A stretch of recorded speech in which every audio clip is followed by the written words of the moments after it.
அனைவருக்கும் வணக்கம். மன்னாதி மன்னன் மக்கள் திலகம் பொன்மனத் தலைவன் புரட்சித் தலைவர் அவர்களால்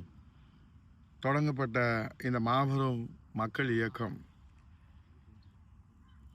ஏழை எளிய சாமானிய மக்களுடைய இயக்கமாக 52 ஆண்டு காலம் வெற்றி வரலாறு படைத்து வருகிறது.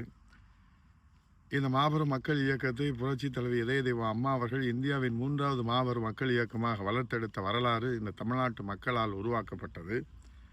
புரட்சித் தலைவி அம்மாவுடைய மறைவுக்கு பிறகு இந்த இயக்கத்தை இன்றைக்கு மீண்டும் புத்துணர்ச்சியோடு வெற்றி பாதையை வழிநடத்துவதற்காக இரவு பகல் பாராது, ஊனுறக்கம் பாராது, பசி நோக்காது தன்னை அர்ப்பணித்து தமிழ்நாட்டு மக்களுக்காக இன்றைக்கு உழைத்து கொண்டிருக்கிற புரட்சி தமிழர் ஐயா எடப்பாடியார் அவர்களுடைய தலைமையில் இன்றைக்கு அம்மாவுடைய அரசு மீண்டும் தமிழ்நாட்டிலே மலர வேண்டும் என்பத தமிழ்நாட்டு மக்களின் விருப்பத்தை நிறைவேற்றுகின்ற வகையில் ஒரு மாபெரும் வெற்றி பயணமான எழுச்சி பயணம் தமிழகம் முழுவதும்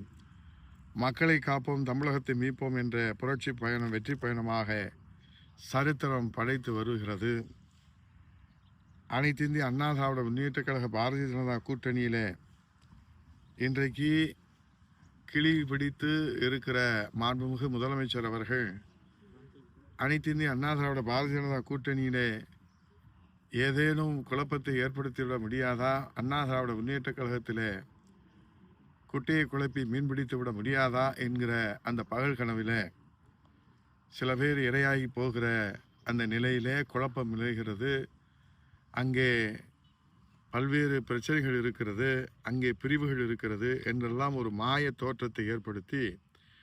புரட்சி தமிழர் ஐயா எடப்பாடியாருக்கு பெருகி வருகிற அந்த செல்வாக்கை திசை திருப்புகிற வகையிலும் மடைமாற்றம் செய்கின்ற வகையிலும் ஆளுகிற கட்சி ஒரு புறத்திலே என்று சொன்னால் அதற்கு இரையாகிற ஒரு நிலையை நாம் பார்க்கிற போது ஒவ்வொரு அண்ணா திராவிட முன்னேற்றக் கழக தொண்டனும் வேதனையிலே நெருப்பில் விழுந்த புழுவாக துடித்து கொண்டிருக்கிற அந்த வேதனையை எப்படி வெளிப்படுத்துவதென்று தெரியவில்லை. கடந்த ஜூலை 7ஆம் தேதி தொடங்கி ஆகஸ்ட் 25ஆம் தேதி வரை நடைபெற்ற இந்த வெற்றி பயணத்தில் அதைத் தொடர்ந்து மதுரையில் 1ஆம் தேதி தொடங்கி 8ஆம் தேதி வரலாறு படைத்திருக்கிற மதுரை, தேனி, திண்டுக்கல் ஆக கோவை தொடங்கி திருச்சி முடித்து மதுரை, தேனி, திண்டுக்கல் என